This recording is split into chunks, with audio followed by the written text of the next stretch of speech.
Good. Well, we're going to get started in just a minute, but I wanted to thank y'all for coming. If I don't know you, my name is Jacob Meacham. I'm with the Alex City Chamber of Commerce. Thank you for coming. We're excited to kick off our 3-part workshop series, Business Made Social. Today we're beginning with Miss Allie Rauch from the Opelika Chamber of Commerce.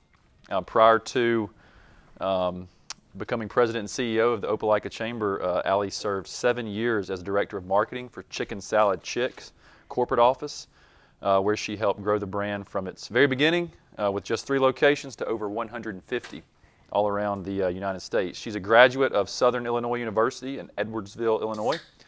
She earned a Bachelor's of Science in Speech Communication and holds an Associate of Science degree in Communication from Lakeland College. She's been a board member on the Chamber's 20 Under 40 program and on the Chamber's Women's Business Council Committee. She's a proud member of Leadership Lee County, her class of 2014-15, and was named to the Fast Casual magazine's top 27 women in the lead in 2019. So a lot of expertise, a lot of knowledge. This is the first of 3. They're all going to be on Thursdays for the next 2 weeks after this here at the Lake Martin Innovation Center from 12 until 1:30. So next week will be Lizzie Arbogast from LMG Ad Agency, who is in the house, followed by Miss Elle Fuller from Tallapoosa Publishers. So they're going to be talking a little bit about social media do's and don'ts in the next one, and then digital must-haves to wrap it up. So hope everybody else can make it out for those 2. I think they're going to be really valuable for you to kind of pick up some knowledge and take back with you. But we're also videoing the series, so you can have it to hold and to cherish for the rest of time, or just for as long as you might need it. And we're going to be doing that with every series, so we'll email it out along with a presentation so that you guys can have as a reference point. So that's enough from me. Without any further ado, Miss Allie Rauch. Thank you. How is everybody today? Good? Enjoying your Subway? Good. Well, thank you all very much for having me today. Thank you, Liz, for inviting me to come talk about building a brand. You don't realize how much I did in terms of building a brand until I look back on my time at Chicken Salad Chick. When you go from the very beginning days where we just had our first franchise store opening until 7 years later when we're nearing our 200th store, that I'm like, wow, there was a lot of growth and transition and a lot of fundamentals that really came into play. So excited to share that with you all here. To get started, I just want to, well, you guys know me now. The major topics that we're going to talk about today, we're going to go over the mission, vision, and values. What is a brand? All about the logo, colors and fonts, and then, of course, the how-to in terms of building a brand. So before we get started, I would love to just get a better understanding of who we've got in the room. So if you can, just take a quick second to introduce yourself and tell me either who you're with, what you do, or why you're here, so that I can put some faces to names and help understand what you're hoping to gain from today. Starts with the mission. This is your why. Why do you do what you do? And it's very important to take a step back and go back to the basics. You need to define these things before you can grow and scale, and really all the things that come later start with your mission. You need to understand your why. So for us at the Chamber, our mission is to build economic and member vitality through partnerships, programming, education, and community involvement. That just gives you a visual of what a mission could be. Our vision, this is your goal. Where do you want to be? What is that grand pie in the sky idea or place that you hope to be as an entity? So for us, ours is very lengthy. I'll be the first to say we've got some work to do to make our vision better. But where we're sitting right now is to be the recognized leader and advocate of the business community, acting as a catalyst for a thriving economic and entrepreneurial environment, collaborative community initiatives, and a better quality of life for its citizens and business owners alike. So lengthy, but you see, who are we serving? Where do we want to be? We want to be that catalyst that helps pull people together. So there's pieces of this that certainly apply to who we want to be and where we want to go. but maybe it's just a little too wordy, which we'll get to. And then your core values. How do you want to do it? So we talked, the mission is this is your why. The vision is where do you want to go? And the core values are how you're going to do it. How can people count on you to deliver something? So whether if you're a restaurant, can they count on you to always be friendly, provide excellent quality, excellent service, excellent quality of food? Those are all little things. So for us, our core values are practice positivity. We will always be champions of our members. Earnestly build bridges. We want to bring people together. We want this member to be connected with this member because they can succeed by helping each other. Aspire to excellence, seek continuous growth, earn trust, and practice servant leadership. And so these are ones that we've put in place that our team is focused on. And you might not, your customers might not ever actually know or understand, but through your actions, they can feel whether or not you're living out those core values. And you can judge yourself based on that perception. Now, some of the best out there, the vision for the Alzheimer's Association, a world without Alzheimer's disease. Take a second to think about that.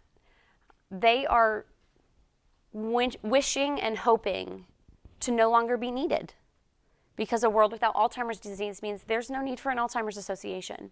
But that's that grand pie in the sky dream that in a perfect world where they would be is to not be here anymore, because they would have solved and resolved this terrible disease that we're all impacted in some way or another. So that's an incredible vision that is up there. Mission for Chick-Fil-A, this is another one that I think is great, to be America's best quick service restaurant at winning and keeping customers. Do you find it interesting that chicken is not in their mission anywhere? It's not about the food. It's about the service. It's about the people. That is something that is kind of a deep thing you have to think about. You, as you look at your business or your entity that you're working for, you need to do some soul searching. When we were at Chicken Salad Chick, and we started as a little mom and pop, very small. The first staff that I joined, there were 5 of us, and we had 3 stores open, and we were in the process of opening up franchises. And then we went through a private equity buy about 3 years later. In came a new CEO and a chairman of the board, and they knew that we had something special. People loved it, people were attracted to it, they had this emotional connection to Chicken Salad Chick, but we didn't have any of these things defined. We didn't know who we were. We were just following our gut, running, shooting off the hip and doing what felt right. So what we did was the entire staff actually came here, and we had this wonderful little retreat at Lake Martin, and we all sat around for 2 days and we talked about ourselves, and we said, why do you like to work here? What do you think is special about Chicken Salad Chick? And that led us to deciding our purpose was to spread joy, enrich lives, and serve others. Had nothing to do with Chicken Salad Chick, but those elements are what fulfilled us and drove us every day to provide a great service. So as you look at or think about your mission and your vision and your values, it's going to require some time and some deep thinking to decide, where should you be? What are those things to you? And sometimes that's hard. It takes a lot, and we had to narrow it down. But we were able to do that because the people in the room are the people that know you best. And you just had to put it all on paper. No idea is a bad idea. And then gauge the room and say, okay, how many of us agree that spread joy is something that we stand for? And that's how we ended up getting down to spread joy, enrich lives, and serve others. So take some time to, when you go back, to do that exercise. And maybe you have one already, like the chamber. We already have one. But when I came on board, I was like, okay, let's take a deep dive. And we adjusted our mission just slightly, but I've had a few leadership retreats with my staff in recent weeks, and I think we've got even some more adjustments to do. Because does building economic and member vitality speak to our members? Because it's not just what do I think or what do you think. It's how does your community or your target audience perceive you as well? Does that line up? And so you've got to choose something that speaks to them as well. So when it comes to being a brand, how many of you think it's just a logo? Nobody? Okay, you're gonna. It's so much more. So a lot of times, it is the logo. It's the name. It's the icon. It's anything that combines it together that serves as a distinct characteristic of you and your entity. So it's so much more than just a logo. A brand for a company is like a reputation for a person. You earn reputation by trying to do hard things well, as Jeff Bezos says. So you have to think, all of the things that go into your reputation personally are also all of the things that go into your brand as a business or an organization. So we'll start with the logo. You have to think, what does your logo portray? What do you think of it, but what does your community or your members think of it as well? So we're going to go through a couple exercises. What do you think of when you see this logo? Chicken. Anything else? My pleasure. Mm-hmm. That looks a little playful. It is playful. I mean, shoot, it's got a chicken in it. It's a happy chicken. Anything else? What about this one?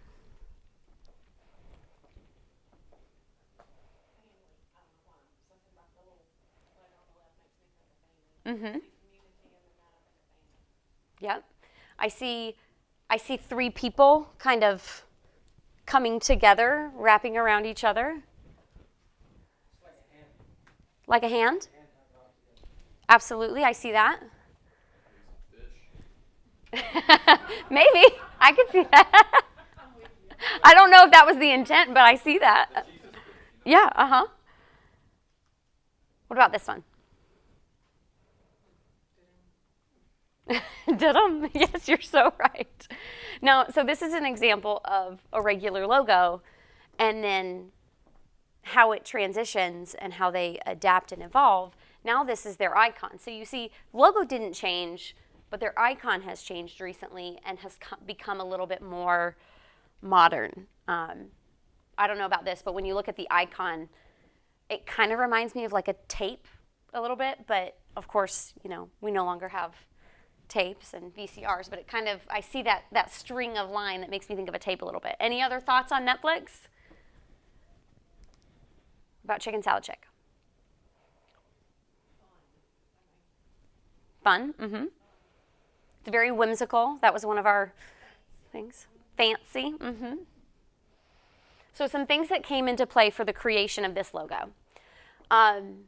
Chicken Salad Chick was started by a chick. At the beginning, she was delivering chicken salad door to door. So this basket was very specifically selected because that's how she started. She was delivering chicken salad out of a basket. And believe it or not, the chick really does look like her very much. So this is her in cartoon form.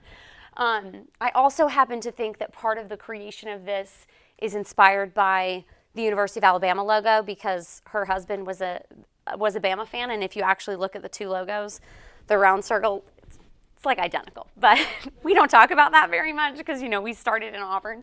But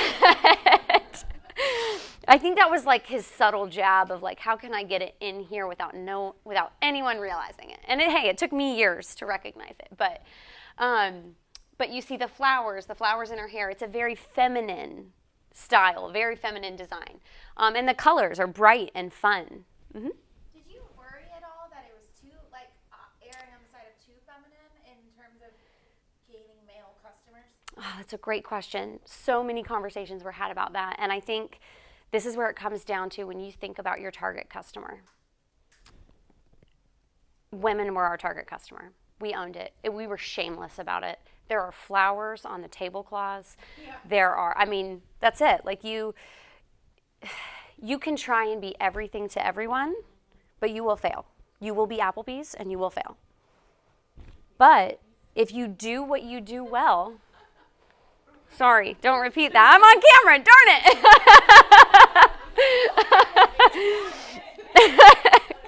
it. Blur that out. Cut that out. If you want to be everything to everyone, then you're not doing what you do well.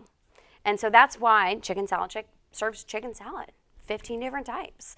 But actually, I think it might not be 15 types anymore. But at the beginning, we were 15 types.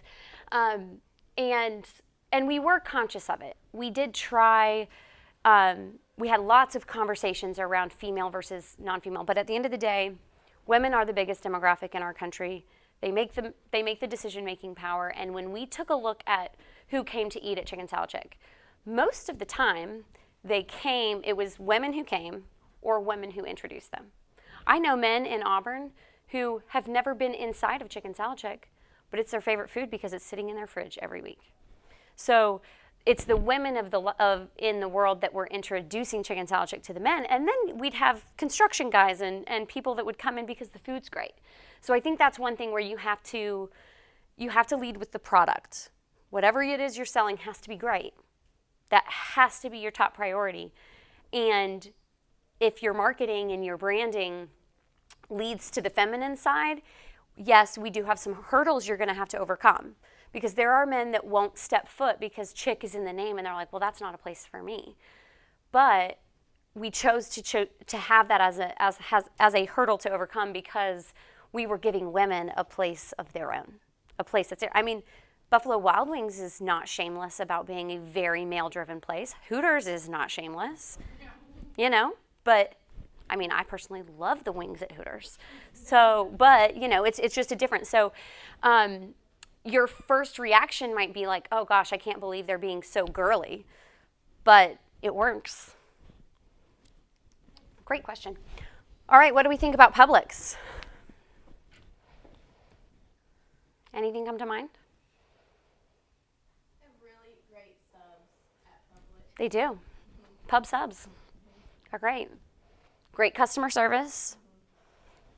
I don't think I really associate anything with the logo, Mm-hmm. tagline, or anything. I think any association comes from the experience of shopping there. Mm-hmm. And I think maybe what they have is pretty basic. But to me, that's fine. I agree. There's not really anything special. No? Mm-hmm. It's just clean It's clean. and fresh. Mm-hmm. Certain stuff in there. Hey, you can't beat their produce department. It's. Look like donut. You know what, Mr. Donut Man? It does. It absolutely does. And you'll notice if you take a look at the font, when we get into the section about fonts, you'll see there are different types that try and portray different messages. And so theirs is a very unique font that doesn't look like others as well. So with logos, it's important to understand that variations are totally okay. You have one logo, but there are different uses for different ones. So we have our primary logo all the way to the right, or to your left. So that if I get to choose what logo we're using that one all the time. But sometimes it needs to be single color.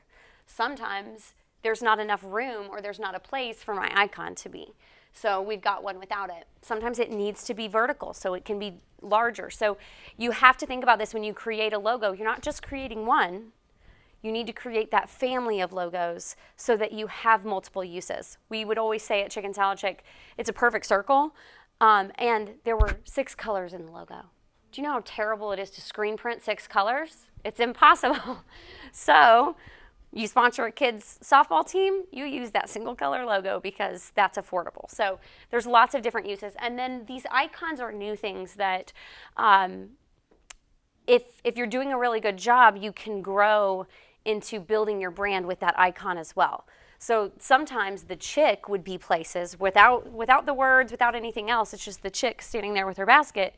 But people still associated that with Chicken Salad Chick because she was a part of the brand and she was an icon and a piece that was a part of that. It's also important to realize that evolution is a good thing. What is that 1976 logo for Apple? I have no idea. It's terrible. It actually says Apple, though. If you look closely. It's an apple tree. There we go. Apple Computer Co. It does. It looks like it looks like a tombstone. It's rough. So they certainly made an improvement, but you've seen where they've kept that shape, but they've tried to get like a little sleeker through the years, and no one can deny. Everyone knows that symbol. You know exactly what that is. Branding, though, is more than just a logo. It is about. It's so much more. It's that spirit, that energy. It is about how you make people feel. What do people feel or think when they hear your name, or they see that logo, or they see your storefront? How does it make them feel? These are all things you have to think about, because all of that goes in to who you are as a brand. Let's see. Well, we're going to watch a video, and then we'll talk about how that makes you feel.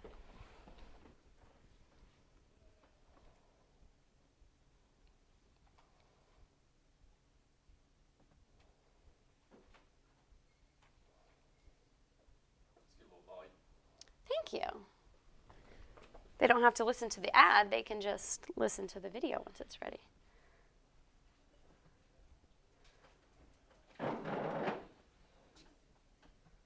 It's up on my computer.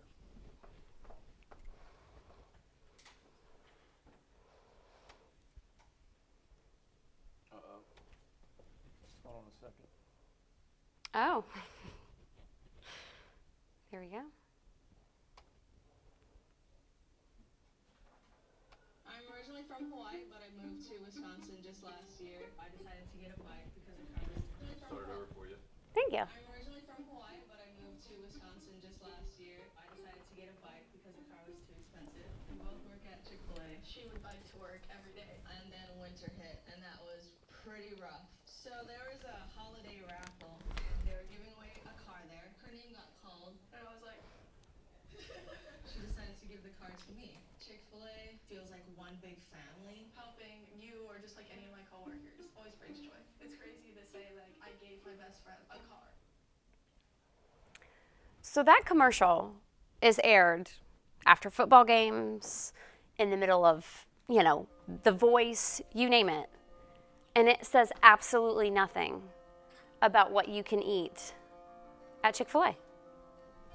It's okay. You gotta love YouTube. It was really nice. YouTube loves to get you automatically watching the next video. But, okay, so I want to hear from some folks. That commercial had nothing to do with chicken sandwiches. But you know exactly who they are, and it tells more of their story. So did that work? How did that make you feel? Anybody want to share? Were those real employees? Real employees. They showed the car with the bun on it. Mm-hmm. Real employees.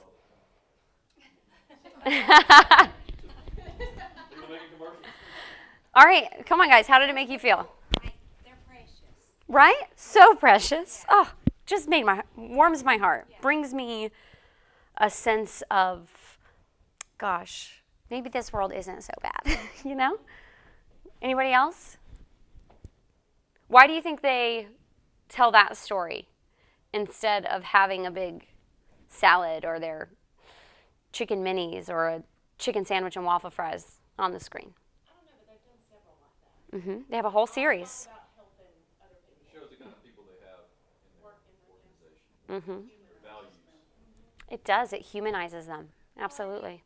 You also want to support them because, you feel as if you have some sort of connection with them.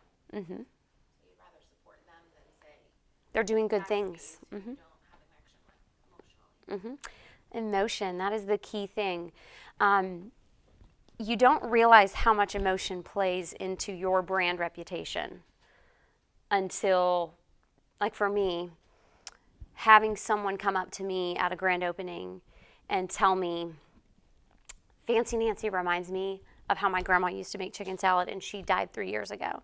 That's something that it gets you. It gets you right in the core. And that was something that was so unique that if you can figure out how to evoke emotion Like for you, you've got a cooking blog that you can tell stories of your parents or your family, or why do you bake the way that you do? And that creates this relatable and emotional connection that people will feel forever. And then you will be more memorable because of that emotional connection. So it's very, very important. Telling the story of how you help people or creating that human element is something, the brands that do it well, you remember. So now talking about colors and fonts. This is so much more complicated than you would ever imagine, but but it's okay. It's okay. You can do it.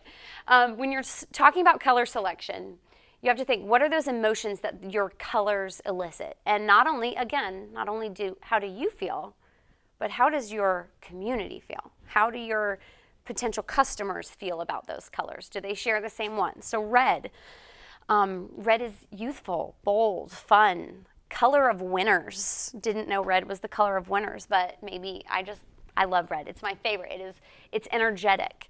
I also live in a town where we're red and black, which I'll talk about later. But so red is one of those that sometimes red is too bold.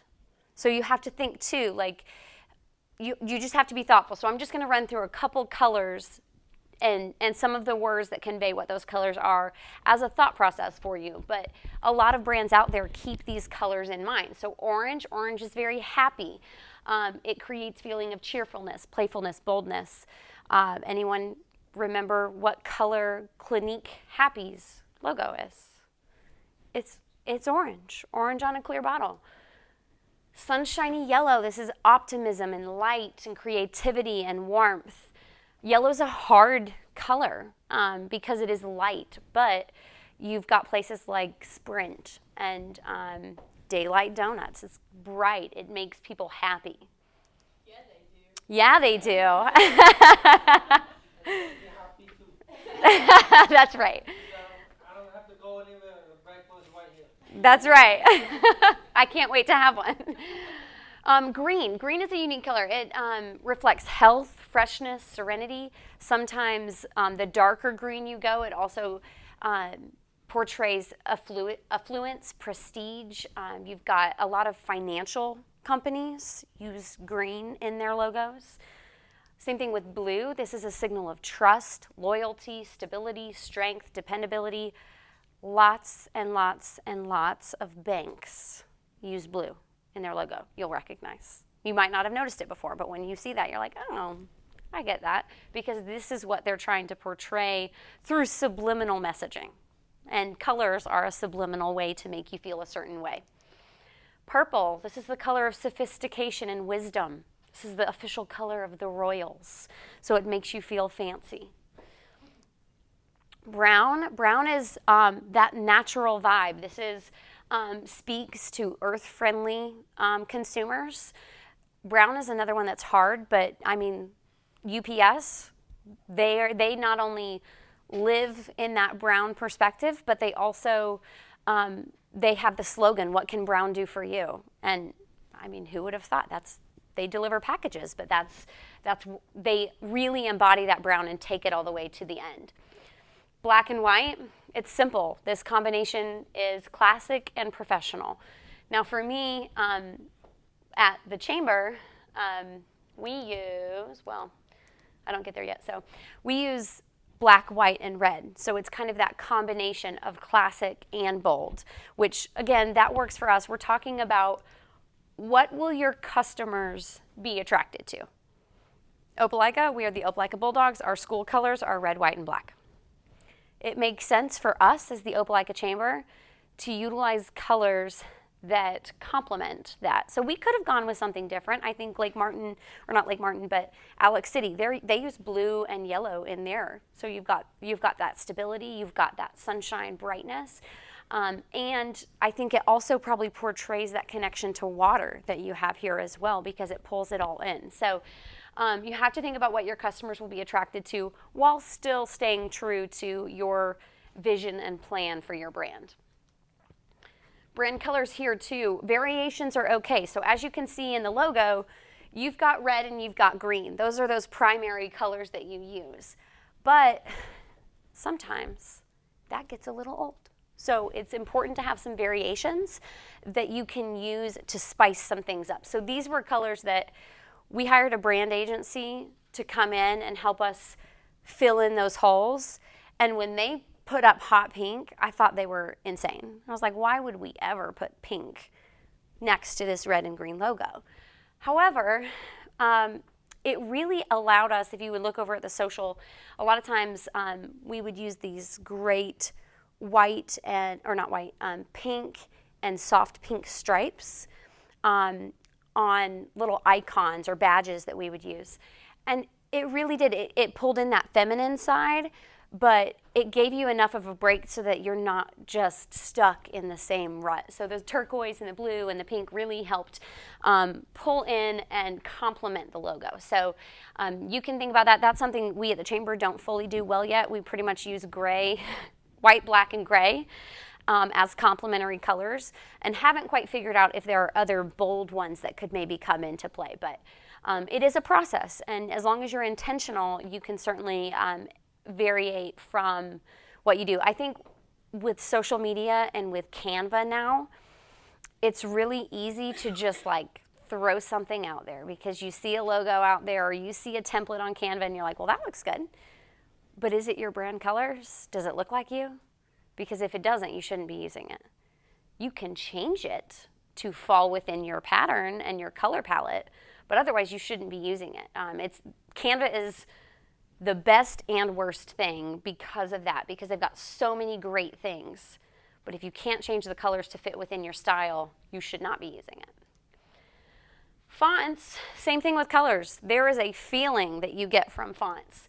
So here's 6 different families of fonts. You've got the serif font. This is classic, traditional, trustworthy. Sans serif, this is more modern and minimal. Slab serif, didn't know that was a thing, but that's almost like, it's like a blend between sans serif and serif. You've got a little bit more modern, but still got those little edges on the end. Script, this is that unique font that you want to highlight. Handwritten, this is more informal, artistic. And then decorative, these are distinctive and dramatic fonts. So let's look at some logos and tell me, here's our families: serif, sans serif, slab serif, script, handwritten, and decorative. Shout out which ones you think are which. Angry Birds. Decorative, definitely. Disney.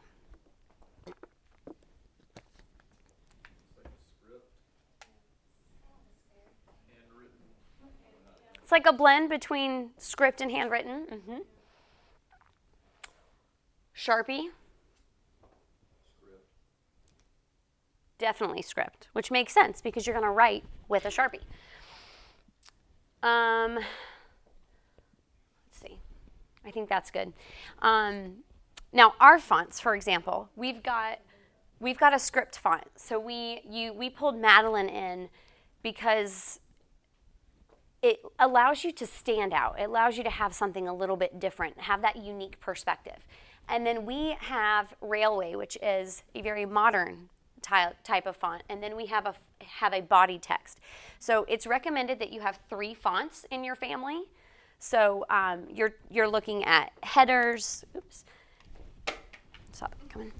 You're looking at headers, title, or like at the Chick as well, we had a script font, and then we had a headline font so that we could kind of play back and forth between the level of professionalism. Are we putting out a memo, or are we doing a fun social media ad? So having that flexibility, and then you always need to have a body text that works within your family and complements the other 2 as well. So this is a little bit of before and after. So we've been around for 80 years, and the logo on the left has been our logo, I think maybe since 2005. So it's not even that old, but that serif font makes it look old. It makes it look very traditional and stale, and we don't want to be stale. We want to be new. We want to be thought of in the community as the place for new ideas and fresh ideas. And so we made this change to a combination of script and modern fonts so that we could spice things up a bit. Same thing with this 20 under 40. Very traditional. If you didn't know, if you can't tell from changes that or things I'm highlighting, I love and prefer the more modern style fonts. Don't put mini serif fonts in front of me or I'm going to be like, I don't like that very much. So, but this is just, it's a good elevation of how to take something from something that's not bad, but how to elevate it to a newer, fresher look in a subtle way. So we're not freaking people out. We maintained that icon throughout as well. That was important too because it's a great icon, OCOC, Opelika Chamber of Commerce. So we like that, but just switched up some fonts to bring it into today's day and age. Now, when it comes to your brand, it's important for you to understand that you set the tone. You are in charge of the way that your brand thinks of your community.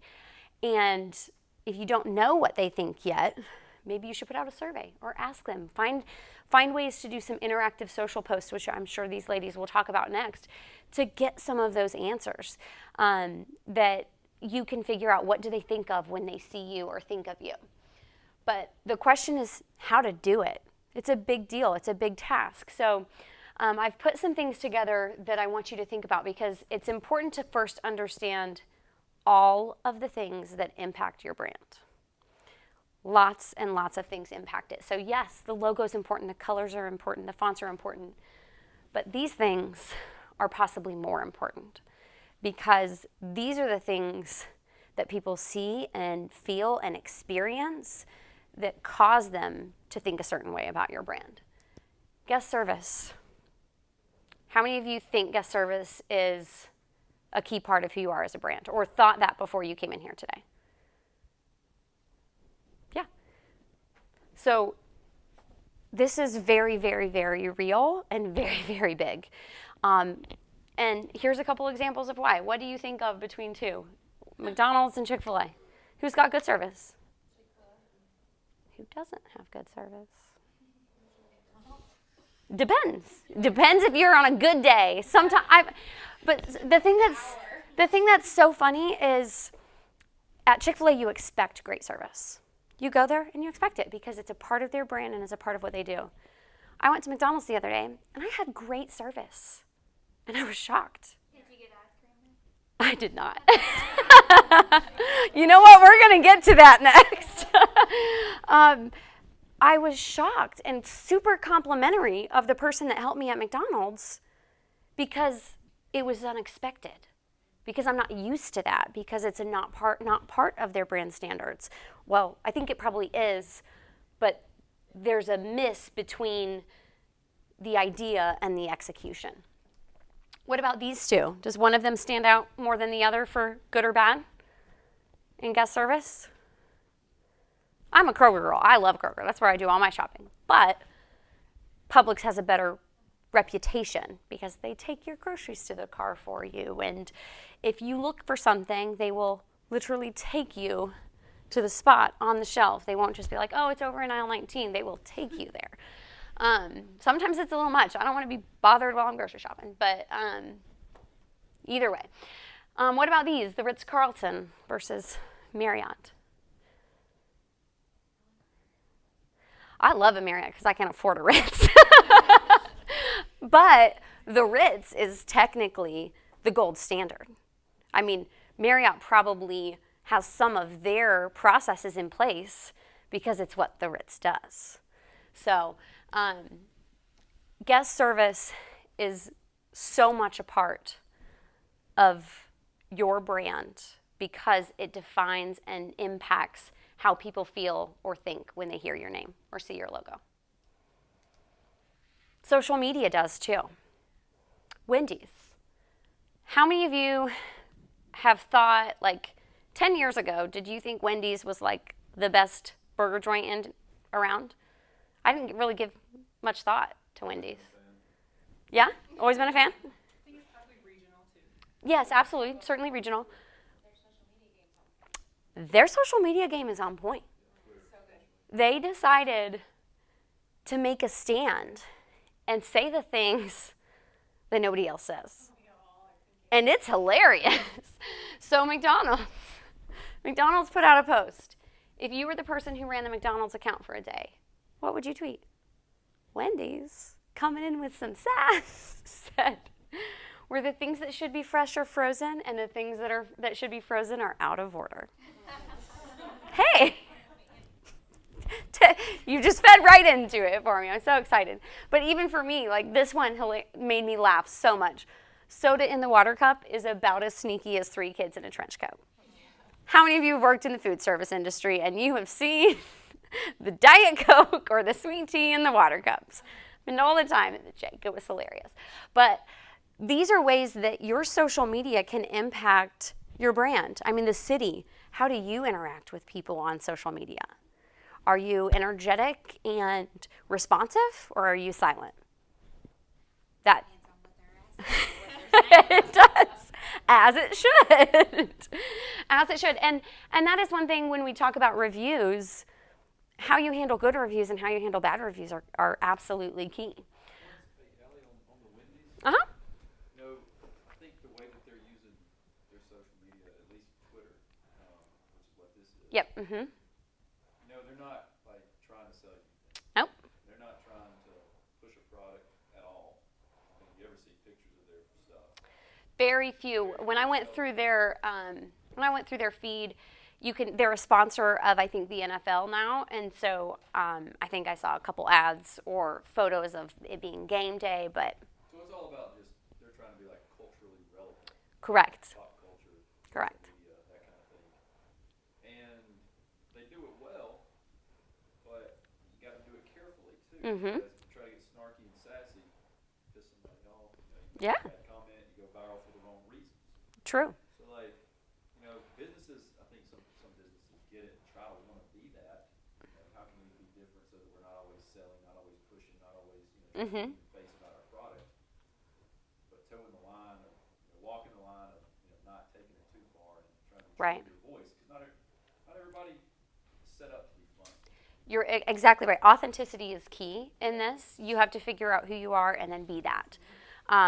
For this never would have worked for Chicken Salad Chick, because we are envisioning ourselves as a southern lady that's serving you food from in her kitchen. They would never be this sassy. Now, did we want to say those things? Did we see what Wendy's was saying on Twitter and be like, oh, man, it'd be great to go viral like that because that's hilarious. But we couldn't do it because it's not true to who we are. So you have to think about those things. And you're right, being very careful. Because if that's not who you are, or if it's just a little bit too eccentric or risky, it could hurt a lot. So you just, again, have to do some soul searching and thinking, this is one that unexpectedly is great. And they're very unique in it too. Chick-Fil-A doesn't get sassy like this because that's not who they are. There's not a lot of brands that have figured out how to pull off this sassiness. I wonder if they changed at some point their strategy. Oh, they did, yeah. Or if they were just all in from the beginning, like this is how we're going to use Twitter. Interestingly enough, I feel like there was maybe 3-4 years ago, there was some sort of burger, maybe, was it the spicy chicken sandwich? Wasn't it the chicken nugget guy that went off? And that's when they changed. When the guy who got 1 million retweets or whatever, he would get chicken nuggets for a lifetime. That might be it. And then I think that's sort of when They certainly made a conscious decision where they were just fitting into the status quo. And they weren't standing out, they weren't being talked about. And then they made a change, a conscious shift to say, what if we say all the things that people wish they could say? And now they have, 40 million followers or something like that. So you can find the right balance for yourself, but this absolutely impacts how people think about you and what they think of your brand. So knowing about social media and what you put on it impacts that is very important.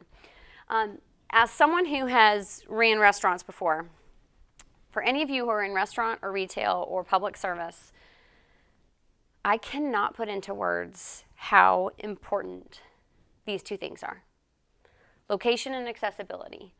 Where are you and when can I see you?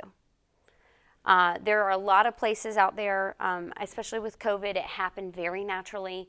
We're not open today, or hey, our normal hours are 10 to 4, but we're only going to be there from 10 to 2 today. That was something that we had to do a lot of work at Chicken Salad Chick to teach our franchise owners that running out of chicken salad is not a badge of honor, because then people can't, then you close early and then people can't count on you. So knowing and like setting what your hours are and being consistent is so, so, so important. My sister is about to open up a boutique in my hometown, and she was like, well, I'm thinking about doing this with my hours. And I was like, I don't care what you're thinking about. All I'm telling you right now, set them and stick to them. Because when you first open, you are teaching people when they can count on you. So if you change it all the time, you're just teaching them that they have no idea when they can count on you. And that's really, really hard. Same thing with where are you? If your location is not key and they can't find you, they're going to go someplace else that's easier. That's it. So make sure, get on Google My Business. Make sure your information is correct. Absolutely, absolutely, absolutely important. Your ambiance and style. This is also key. What do you want to portray from a style perspective? Both of these are discount stores, I would say. How many of you have been to a Crazy Cowboys? I have anxiety just thinking about it. This looks like chaos. I think it's organized chaos. Maybe? No. Even the logo, it's like a neon sign slapping you in the face. But hey, it's working for them because it's attracting the type of buyer that they want to come. And they've got a very unique philosophy where the price drops by $1 every day or something like that, and then they're agreed. Hence Costco. Look, you have to pay a premium to get into Costco. And then, but you can see, look at those beautiful stacks. They're ordered. You've got the color tags. The person who loves order is very happy here. But these are extremes, but also very important for you to think about. Reputation, those reviews. These are just a couple that are examples of you invoking emotion. These are all positive, which is great. How you handle negative reviews is even more important. As a business owner or the person responsible for this, do not respond in haste. Do not take it personal. Take that time to say, thank you for your feedback. I'm sorry we disappointed you. We'd love to make it right. Another key thing when you're handling reputation management, any time that you can take it offline is great. If you can publicly respond, do not delete. That is terrible. Do not delete ads. I'm sure you'll talk about this. Do not delete those reviews, because someone else might have had a similar experience and been very frustrated as well. So they're going to see that and relate to it. But then if they see that you handled it with respect and appreciation, they might give you a second chance, whereas otherwise they're not going to. So I just really encourage you to proceed with caution when responding to reviews, but be very thoughtful with them, because your reputation impacts what people think of you. And then most importantly, with consistency. Do you think Coca-Cola became the brand that it is after gosh, I don't know, two months or 2 years? It's taken many, many, many decades for them to be the brand that people think of. But being a brand of excellence is important, because the difference between excellence and perfection is that you realize that there will be mistakes. There's room for mistakes, but there's also room for growth. So trying to strive for excellence, that's why it's one of our core values. You'll notice a lot of brands put excellence in there, because that shows that you care about doing a good job. But you also realize that there's going to be some opportunities that maybe you can grow from. Also be very intentional. It is the little things, whether it's name tags, business cards, the hours on the door, your swag. There's a few things I want to point out with this picture. That's at our grand opening and the Tigertown location. And you see I've got a name tag. I'm carrying 2 hats, I'm carrying a bag. Everything is consistent. Even intentionality in terms of what you wear. So we were a chick brand. I go on TV representing Chicken Salad Chick. What do you think I wore? Anybody have an idea? A dress. I wore a dress every time. I never wore a polo.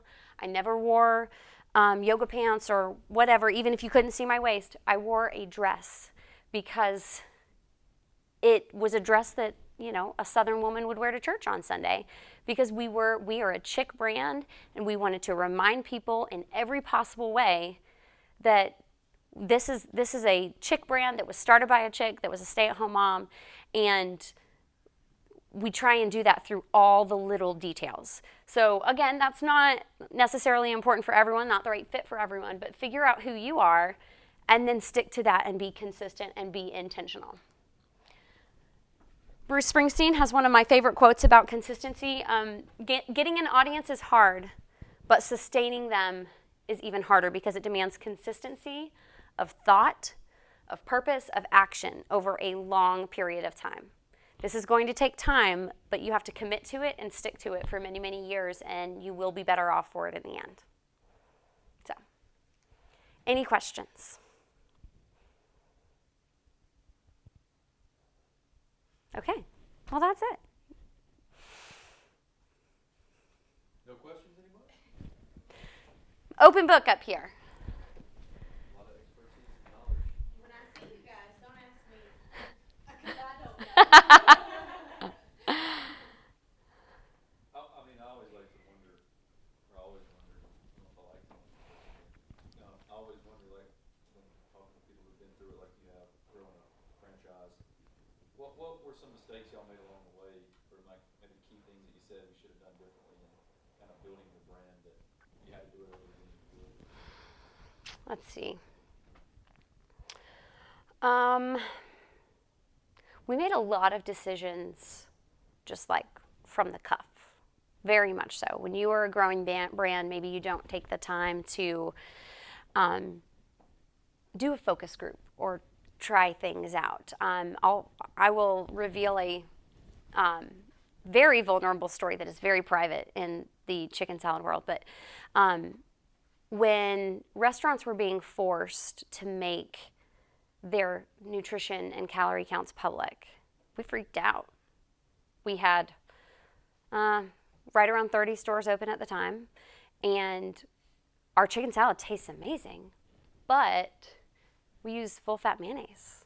People are going to lose their mind. They're never going to come and eat with us. And we did some focus groups and stuff, and we did some testing, and so we decided to switch to a low-fat mayonnaise. It was terrible. The food tasted fine, but there was something like 6-9 months down the road, we were like, people aren't coming as often. They aren't craving it the same way. And it was a huge mistake. We went back. We switched back, and then that was when we created our Guest Appreciation Day, where we offered free scoops of chicken salad to anyone who came in on a single day of the year, because it was a way to get our classic Carol back in their mouths, to make them realize it's still just as good as it always has been. So don't make decisions too abruptly, and also lead with your product. People follow what tastes good or what makes them feel good. So don't get scared by the cultural craziness. Be true to who you are and stick to it. And I mean, and it was that was many, many years ago, and we went back to normal, and all of our stuff is out there, but you can make good decisions. And we always talked a lot about how, sure, calorie counts can scare you, but health is perceived in a lot of different ways. At Chicken Salad Chick, we make our food from scratch. Every single pound of chicken salad is made inside each restaurant. They steam the chicken, and then they hand shred it. So you're making that chicken salad through a process that was very healthy, even though you're putting in full-fat mayonnaise. So it balances itself out. If you want to eat something that has a lot of names in it that you can't pronounce, then go with something that uses low-fat mayonnaise. But if you want to stick to something that tastes good and actually has real ingredients in it, we led with that, following it. So that was a very big lesson that we learned, that that's all we could do is learn that lesson and make that adjustment. Mhm. So let's say I came to this lesson, very interested in changing some things. What's step one? I think step one is to do a personal deep dive. If you are on a team that has an existing brand, schedule some time to get away. Get away from the office. Maybe it's come here, rent out a room. Maybe it's, go to a local hotel or a lake house. I mean, once a year at the Chick, we would do retreats where we would go and get away, because you have to make yourself get in a different mindset. So first step is to get the right people in the room somewhere away from the office where they can't focus on anything else and talk it out. Truly be brutal about your mission, your vision, your values, your logos. How does it make you be portrayed, and does that align with what you want to be portrayed as? Going back to Jacob's earlier point about Wendy's, they're not selling anything. Like, obviously that works for Wendy's because they're, a multi-billion-dollar company or Right. whatever, worldwide known. But like, especially in the beginning stages of Chicken Salad Chick, what's your balance then of like So hard. 360 ads versus emotionally? You know what I mean? Like, where It's so hard. balances of straight marketing and ad or a product versus giving them something else. I think it's a very, very hard balance to strike. We sold a lot in the beginning. I think the trick is to figure out how to sell your product through things that actually bring value. So one thing that the Chick has done has started doing little videos, recipe how-tos, using jalapeno holly to make enchiladas in a video form. So you're teaching someone something that you're not really selling it. You're teaching them about a recipe, but you're subliminally selling that through a value-added service, talking about convenience. So it is very, very tricky. I think the rule is 40-60, 40% selling, 60% non-selling. It's hard. It's very hard. I also am always a proponent of giving yourself grace because you will not be perfect, but try and find the things that perform well for you. So look back on your previous posts and things. What got a lot of likes? What got a lot of engagement? And try and figure out what made that happen, and then try and pull that into your regular strategy. Cool. Anything else? Awesome. Thank you, guys. Appreciate it. Did anyone not get my card? Not you. I got you. You in the back.